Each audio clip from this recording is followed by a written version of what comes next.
Princess Ilara of Lyridia had seen countless nobles, warriors, and scholars pass through her father's palace, each eager to impress, each louder than the last. And yet, when Sir Kael arrived, she barely noticed him at first. His entrance was quiet, almost unremarkable, and he carried himself with a stillness that felt alien in the thrumming heart of the palace. Ilara was not a frivolous princess. She had been trained in diplomacy, in reading people, in knowing when a smile hid ambition or when silence hid cunning. But Kael's silence was different. It unsettled her. He did not seek attention. He did not boast. He simply observed, his dark eyes flicking over the opulent hall with an unnerving calm. "Your Highness," he said once, bowing slightly, his voice low and measured. It was not the kind of voice that demanded attention, yet something in it made her listen anyway. Ilara found herself studying him. His armor was plain but impeccable, polished to a mirror shine, yet it carried no insignias, no symbols of rank or origin. That alone was unusual. Every knight in Lyridia bore a sigil, a story of loyalty. Kael bore none. Over the next few days, he appeared everywhere without drawing notice. He was in the gardens at dawn, tending the plants with meticulous care. He was in the library at noon, reading books she had never seen anyone touch. He spoke little, but when he did, his words carried weight. Court members whispered, trying to unravel his mystery. "Who is he, truly?" one noblewoman asked. "A knight? A scholar? Or something else?" Ilara smiled faintly at their curiosity. She herself did not know, and that ignorance fascinated her. Then came the day of the royal feast, a night when the entire court gathered to celebrate the kingdom's prosperity. The hall was alive with music, laughter, and the clinking of goblets. Princes from neighboring lands tried to charm her, knights boasted of feats, and scholars debated loudly over arcane matters. And Kael sat silently in a corner, eating quietly, watching everything with an intensity that made her stomach twist. As the evening drew on, a sudden commotion erupted near the palace gates. Shouts, screams. Ilara, trained to remain composed, immediately rose, her heart pounding. Kael followed her movement without a word, stepping lightly across the hall, blending almost into the shadows.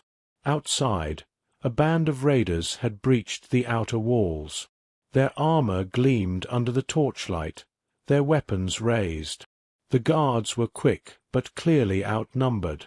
Ilara's advisers panicked. She felt her pulse spike, not with fear, but anticipation. And then Kael acted. He moved with fluid grace, striking silently, efficiently, each movement precise and devastating. Guards and raiders alike fell without a sound, almost as if the air itself obeyed him. Within moments, the raiders were subdued, some unconscious, others fleeing in terror. Not a single palace guard had died, though the odds had been against them. Ilara could hardly believe her eyes. She had seen skilled knights before, but Kael's skill, it was otherworldly. Yet he said nothing. He simply returned to his corner, as if nothing had happened, and resumed eating, his expression unreadable. Later that night, Ilara found herself unable to sleep. She thought of the calm, silent man who had saved her kingdom without a word. She thought of the whispers, the rumors, the mysteries she could not solve, and a dangerous curiosity bloomed within her. Who was Kael, really? And why did the quietest man she had ever met possess a power that rivaled the greatest warriors of Lyridia? Ilara didn't know that she would soon marry this man, not knowing the secret that lay beneath his calm exterior. And she had no idea that what he truly was would change everything she thought she knew about the world, and about herself. The morning after the raid, the palace was abuzz. Courtiers whispered Kael's name in hushed tones, some with admiration, some with fear. Ilara, however, felt a mixture of awe and unease. She had never seen a human move with such inhuman precision. There was a weight to him, a presence that could not be ignored. Yet Kale remained the same, calm, silent, and inscrutable. When she approached him in the garden, he looked up briefly, acknowledging her with a faint nod, then returned to pruning the royal orchids with meticulous care. "Why do you do that?" she asked, gesturing toward the flowers. He paused, glancing at her without a word. "Care," he said finally, his voice quiet, "preserves life." Then he resumed his work. Ilara tilted her head. Simple words, yet somehow profound. She had spent her life surrounded by nobles who spoke endlessly to impress, but Kale's brevity carried meaning. She felt a spark of curiosity that bordered on fascination. Days passed. The raid incident faded from conversation, but for Ilara, the memory of Kale's silent, unstoppable power lingered. She observed him at every opportunity, how he moved, how he interacted with the servants, the guards, the children of the palace. He never raised his voice, never sought attention, yet the entire palace seemed to bend slightly in his presence. It was during a council meeting that Kale surprised her again. A neighboring kingdom demanded a tribute of gold far beyond what Lyridia could spare. Ministers argued, raising voices, citing tradition and threat. Kale, seated quietly at the edge of the chamber, simply stood. His voice, soft but commanding, cut through the chaos. "They ask for what is not owed. There is another way." The room fell silent. Even the ministers, accustomed to debating until the sun set, felt a strange weight in his words. Plans were whispered, adjustments made, and by the end of the hour, Lyridia had secured peace without giving up a single coin. Ilara's heart raced. She realized that his power was not only physical, it was strategic, precise, and terrifyingly effective. He could bend events to his will without force, simply through presence and intellect. It was then that the king, her father, spoke of marriage. "Ilara," he said, "Kale has proven himself loyal beyond measure. He is a man of strength, of honor, and I believe you should consider him as a partner." Ilara's stomach twisted. She barely knew him. She did not understand his origins, his past, or the depths of his abilities. And yet she could not deny the pull she felt, a mixture of respect, awe, and something deeper, something unnameable. The days of courtship were strange. Kale never courted her in the conventional sense. He did not offer grand gestures, nor did he speak of love. He simply appeared where she was, often observing silently, always listening. And slowly, Ilara found herself drawn to him, not through words or actions, but through the quiet certainty of his presence. One evening she asked him, "Do you ever rest? Or think? Or dream?" Kale looked at her, his eyes reflecting something older than time. "I think," he said, "dreams are fragile, but I observe, and I learn." Ilara shivered. There was a depth in him, a darkness and light intertwined, that she could not comprehend, and yet she could not pull away. Then came the first night she truly feared for him. A fire broke out near the stables, flames licking the sky. Panic swept through the palace, guards rushing, servants screaming. Kale appeared instantly, moving through the inferno with unnatural speed. Within moments, the fire was contained, the horses safe, the stables intact. Ilara watched from a distance, heart pounding, as he emerged from smoke and ash completely unscathed. Not a mark on him, not a drop of sweat, only that same calm, quiet composure. That night she stood alone in the moonlit gardens, thinking of Kale. She had glimpsed a fraction of his power, but she did not know the half of it.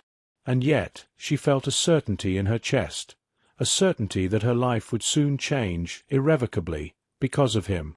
She did not know that when she married him, she would not be marrying a mere man. She would be stepping into a world of power, of danger, and of secrets older than the kingdom itself. And Cale had been waiting, silently, for the right moment to reveal what he truly was. The wedding preparations were unlike anything Lyridia had ever seen.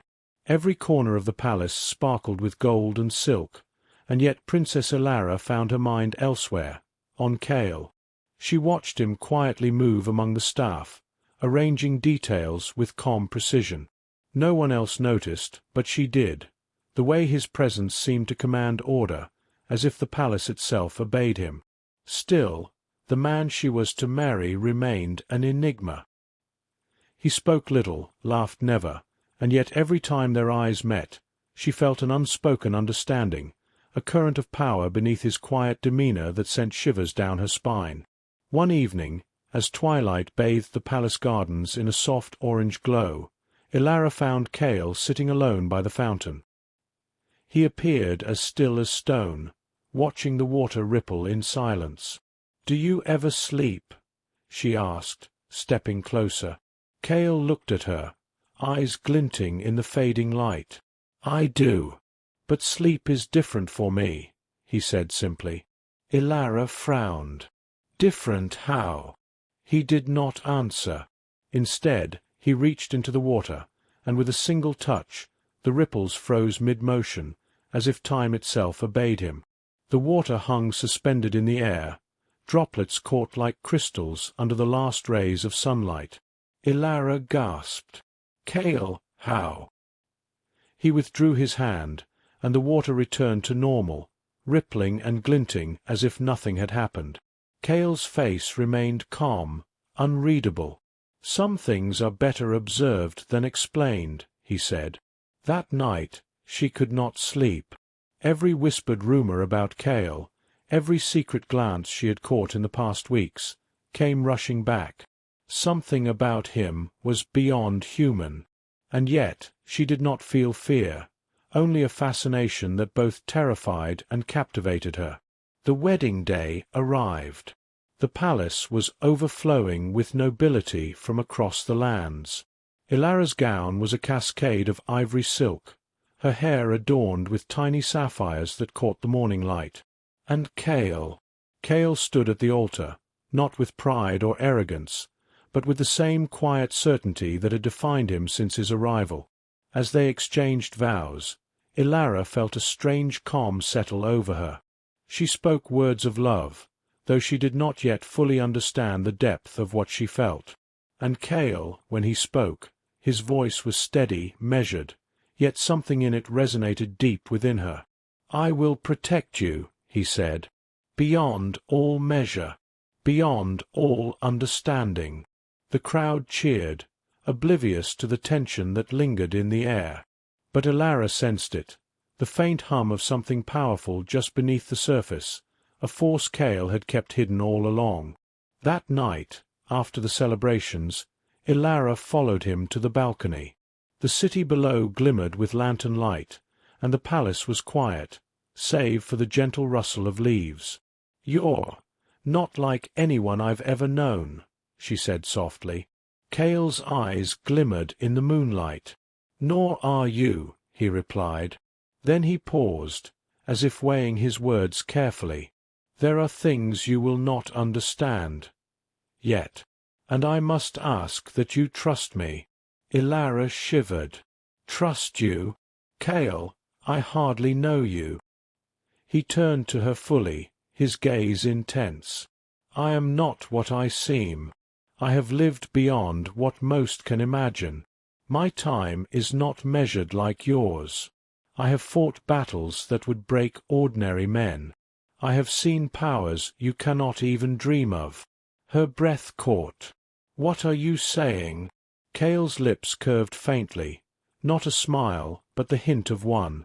"I am not fully human, and soon you will see why silence was my ally, why observation was my strength." Ilara's mind raced. She wanted to ask questions, to demand answers, yet she felt the pull of something larger than herself. The calm certainty in Cale's presence made her heart pound with anticipation, fear, and curiosity all at once. As she stared at him, the night seemed to deepen, the shadows lengthening around them, as if the palace itself awaited the revelation to come. And somewhere in the darkness, Ilara knew. Her life, her kingdom, and her understanding of the world were about to change forever. The first weeks of marriage were a strange blend of routine and unease. Princess Ilara tried to treat Cale as any husband, but it was impossible to ignore the quiet aura of danger that clung to him. He never raised his voice, never sought attention, yet everyone in the palace seemed to instinctively defer to his presence. Even the most reckless guards tread lightly when he was near. One evening, a messenger arrived, bearing a sealed letter stamped with the mark of a neighboring warlord. The words inside were clear: threats of invasion, demands of allegiance, and a warning that Liridia's defenses would crumble under their power. Ilara's advisers panicked.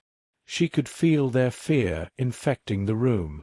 Cale, however, merely unfolded the letter, scanned it quickly, and then folded it back with deliberate calm.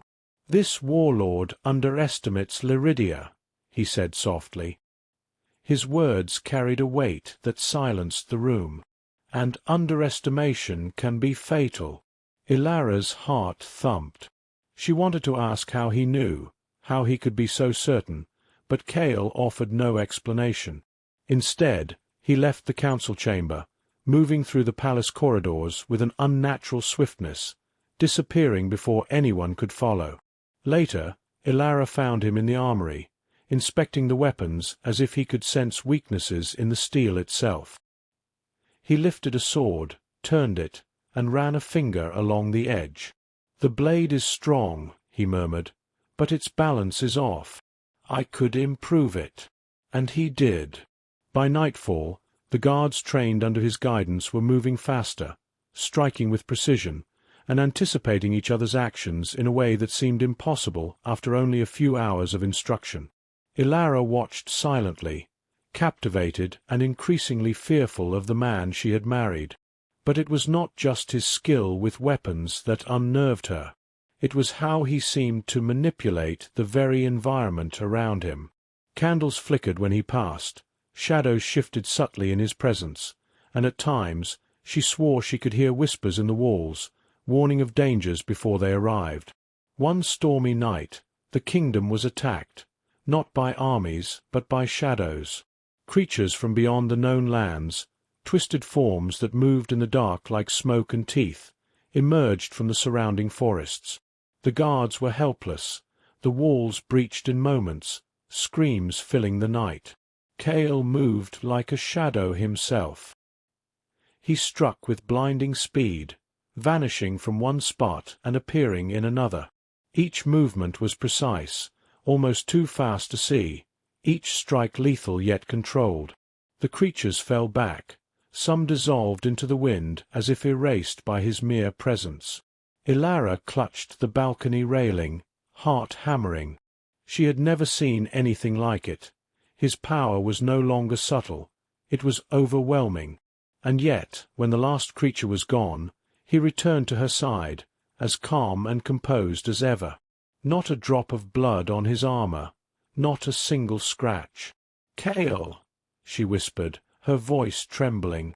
What are you?" He looked at her, eyes glowing faintly in the dim light of the storm. "I am what I have always been," he said quietly. "I am human in form. But my purpose, my life, has always been greater than what you know. There are forces in this world that do not obey ordinary rules, Ilara. I protect against them." Fear and awe churned inside her. She realized then that she had married not a man, but a force, a guardian whose full power was beyond human comprehension. And she understood something else. Liridia was safer than anyone knew, but only because Cale was willing to bear a burden that could destroy him if misused. Ilara felt the weight of her own ignorance. She had thought she knew Kale. She had thought she was marrying a quiet man. But the quietest presence could hold the deepest secrets, and the most terrifying power. And as the storm raged outside, Ilara knew this was only the beginning. The world she had known, the world of kings, princes, and palace intrigue, was about to collide with something far darker. And she would have to follow Kale into shadows she never imagined, because the safety of her kingdom, and her own life, depended on him. The morning after the storm, the palace lay quiet, the damage minimal, but the memory of the creatures lingered like smoke in the air. Ilara walked through the gardens, still shaken by the night's events, her thoughts tangled in disbelief. Kale approached her silently, as if he had sensed her turmoil before she spoke. He stopped a few paces away, his gaze steady, unblinking. "You have questions," he said simply. She nodded, unable to hide it. "Kale, what are you? The creatures? The power? How is any of this possible?" He sighed softly, a sound almost lost to the wind. "You have seen fragments, shadows of what I am. You must understand, Ilara, that I am not a mere man. My life is bound to forces older than kingdoms, older than kings. I am a guardian, one of the few left in existence, tasked with keeping the balance between our world and the dark beyond." Ilara's knees weakened. A guardian. She had heard legends as a child, stories of beings who were human in appearance but possessed powers that defied comprehension. They were myths, tales to scare or inspire, and yet here he was, standing before her, the living proof. The silence, the observation, the stillness, it was all necessary, Kale continued, to live among humans, to protect without drawing attention, to act only when necessary. You married a man who seemed quiet, but the truth is, I am not one to walk among mortals lightly. Her mind raced, heart pounding, fear mingled with awe. And the creatures last night, they were coming for Lyridia? He nodded. They sense weakness. They seek to consume. If I had not been here, the kingdom would have fallen. And there are more who will come. Ilara swallowed hard. Why me? Why marry me? You could have chosen anyone. Any noble, any warrior. Why me? Kale's expression softened, just slightly, revealing the first hint of something human beneath the godlike power. Because in you, I saw something rare. Strength. Curiosity. Courage that is not just measured in battle. You are not afraid to see the truth, even when it terrifies you. And I need someone who can stand beside me, not just in ceremony, but in purpose.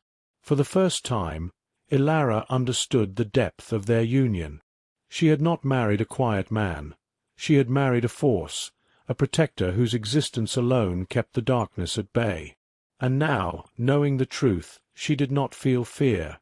She felt resolve. "I will stand beside you," she said firmly, her voice unwavering. "Whatever comes, we face it together." Kale's eyes glimmered, and for a fleeting moment he allowed himself a smile. "Then you are ready to see the world as it truly is." He held out his hand, and as Ilara took it, a wave of energy pulsed through the air. Shadows lifted, light returned, and the garden seemed to shimmer with something alive, something ancient. Kale's power was no longer hidden. It radiated, not to harm, but to protect. In that moment, Ilara realized that the quiet man she had married was not just a warrior, not just a guardian. He was a bridge between worlds, a living shield against forces humanity could barely comprehend. And she was now a part of it, a partner in a destiny that transcended kingdoms, crowns, and the fragile illusion of safety. The palace would return to normal. The courtiers would whisper rumors. The kingdom would believe that the royal marriage had only brought peace and prosperity. But Ilara knew the truth. She had married a man who was more than human, and together They would face threats that most could not even imagine. And as they stood there, hand in hand, watching the sun rise over Lyridia, Ilara felt a quiet thrill, a pulse of exhilaration. Life with Cale would never be ordinary. It would be dangerous. It would be extraordinary. And she was ready.